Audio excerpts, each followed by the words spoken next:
Hello and welcome to What the Hey, where I'm gonna answer a question, so let's get to it. Now when I go to my notebook of knowledge, I see the question of what the hey is fishing wire? This question is brought to you by Train Freak Productions, so hello to you and thank you very much for the question. I honestly think that this is like the oldest question that I have, so I'm slowly but surely catching up. Huzzah! So in terms of a very basic description, knowing what techniques and what equipment to use while fishing usually helps benefit any fisherman in perfecting their craft and pulling in many different aquatic creatures. Overall, every part that is attached to a fishing bowl in some way contributes to the enjoyable experience of hunting for fish. Fishing wire specifically is kind of like an adaptable key that helps to secure sizable catches because depending on what you're actually fishing for, you'll need specific stuff. However, before I go more into defining and explaining what fishing wire is, I would also like to list the different parts of fishing rods and reels because I feel like that's important. More often than not, the average fishing rod and reel will usually have blanks, handles, butts, reel seats, hook keepers, ferrules, bodies, gearboxes, spools, bails, and a drag adjustment knob. So once again, it really just depends on what you're actually wanting to go and fish for.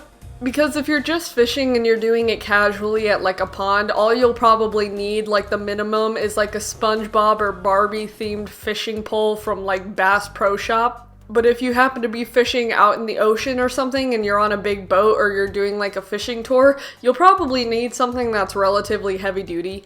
So now I'll actually go back into discussing fishing wire and kind of explaining more in detail what it is and what forms it can come in. So overall, one of the main reasons as to why fishermen incorporate fishing wire into their trips is because on one hand, it really helps to strengthen and protect fishing line.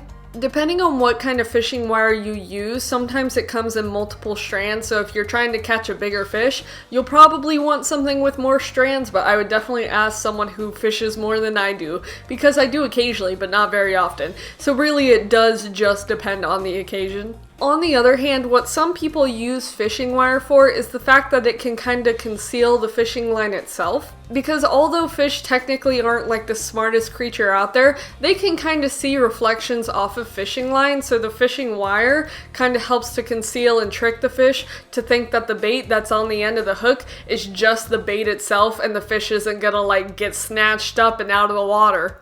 And once again, it really just depends on what kind of fishing trip you're going for because you can get fishing wire in different materials, colors, and different strands. So if you have an idea of what you're wanting to go and fish for, you'll get fishing wire that is specific to that kind of fish. I mean, you got products that are like stainless steel wire, mono wire, you got green, white, camo, clear, gray, and red kind of fishing wire.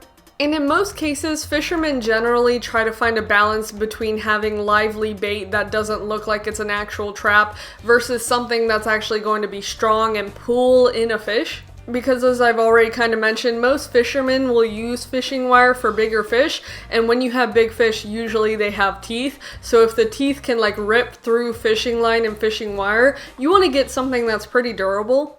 And in terms of my general opinion, I feel like the most important things to look into if you're wanting to buy fishing wire is looking at the different brands of fishing wire. Because one of the first things that popped up when I searched up fishing wire was different products for it online, so you could either go to a store or just order something.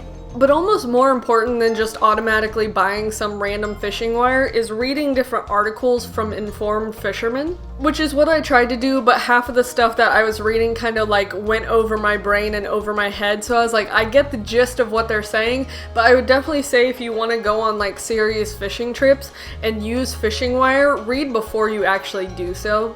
And in general, I think it's usually common sense that most people try to learn from people who know what they're doing.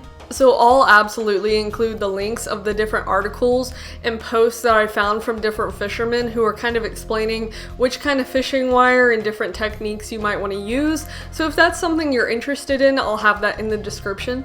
But that's essentially the answer to the question, so if you have any questions, let me know and I'll get to working on them as soon as I can, but that's about it. So thank you very much for watching. Bye.